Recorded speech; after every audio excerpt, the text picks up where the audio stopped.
So I'm out in the garage a couple nights ago working on the car, and I heard some dripping over at the boiler. I came to inspect, and there was water on the floor. So what I've done is set a pan here. Emptied this last night at about 9:30 at night.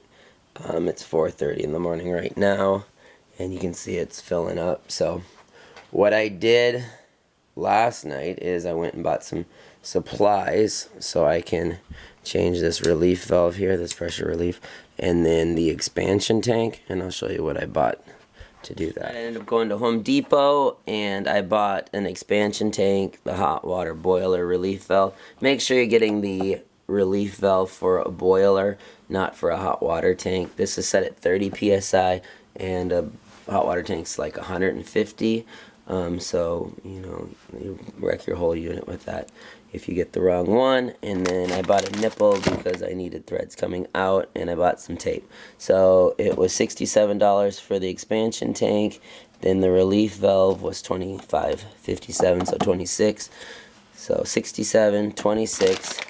I bought a nipple here, which was about $10, and then $2 for the thread tape. So I'm going to show you how to change that out. First thing I'm going to do is change out that expansion tank before work, and then when I come home after work, I'll see if I need to race to get that relief valve done. So the boiler's running right now, and what ends up happening is when it shuts down, this will be dripping, and I'll show you that. So the furnace just shut off, or the boiler just shut off, and it didn't drip at all. So it's not dripping every time. So I'm going to get in here at the expansion tank first. First thing I did is I turned the boiler off. I've shut the water off. So again, when the bar is going sideways, that means water doesn't flow. When the bar is going the same way as the pipe, so if this was down, now water would be flowing through the pipe. So to shut it off, I'm going to turn that at a 90-degree angle, and then I'm going to end up spinning this off. So now with it off, I'm going to end up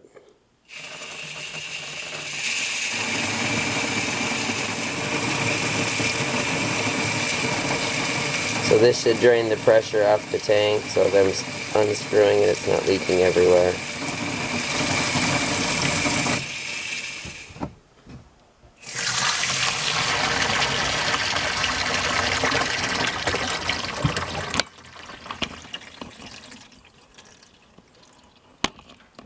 So there's probably close to 2 gallons in here, but that's released that pressure. Otherwise, when I start unscrewing that, water's going to spray everywhere.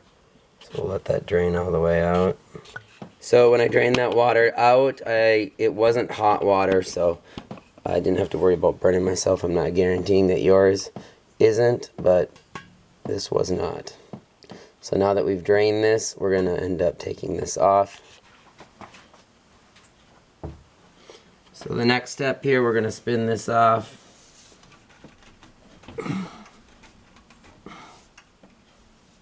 And this might be super heavy if it's full of water. So as you start getting closer to the edge,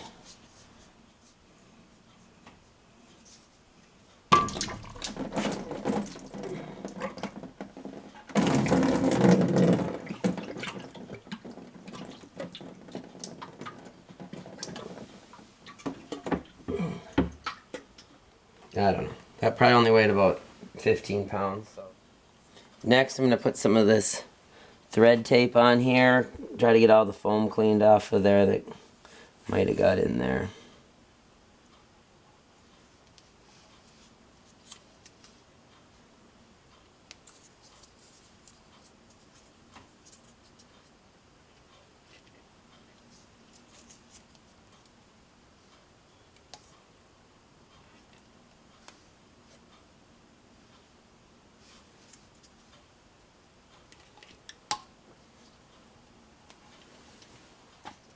And then we'll screw it in.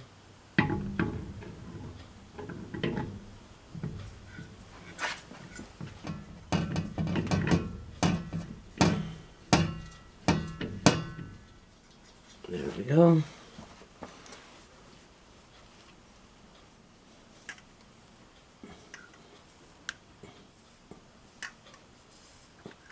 And then this should just be tightened by hand. There's a spot for a wrench, but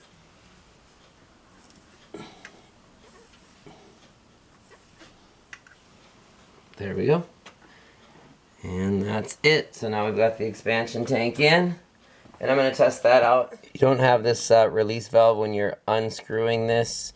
Just go real slow. Once it starts leaking, you're going to have to let it drip out. There's quite a bit in there. I'm going to put a date on here, 19. And then that way I'll know about when this is going to go bad. So if I get about 6 years out of this, I should be good. After I got it dated, I turned this valve so it was closed, so water's not coming off. It's going against the pipe, not with the pipe. Then I turned this valve on, and now the water, it's with the pipe, so water can flow through. Water flowed through into the tank. You could hear it bubbling out and filling in. Air came out, and I did hear some air released from here, so the air from the system was draining out.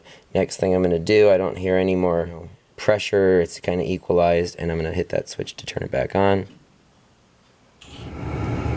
So then when you're done, this is turned back on, the boiler's going. Come check your tank, so make sure it's not leaking here. This is not. And then also check on the bottom. You know, it is a sealed fitting, but just to make sure that that's not leaking in case it got damaged somewhere along the way. So far this seems good. Now that I know that the expansion tank isn't leaking, I've let it run a few cycles, the boiler, and I haven't gotten any new water to leak out. In the tote, after I drained the old expansion tank, there's probably 2 gallons of water in here. Hoping this is the deal.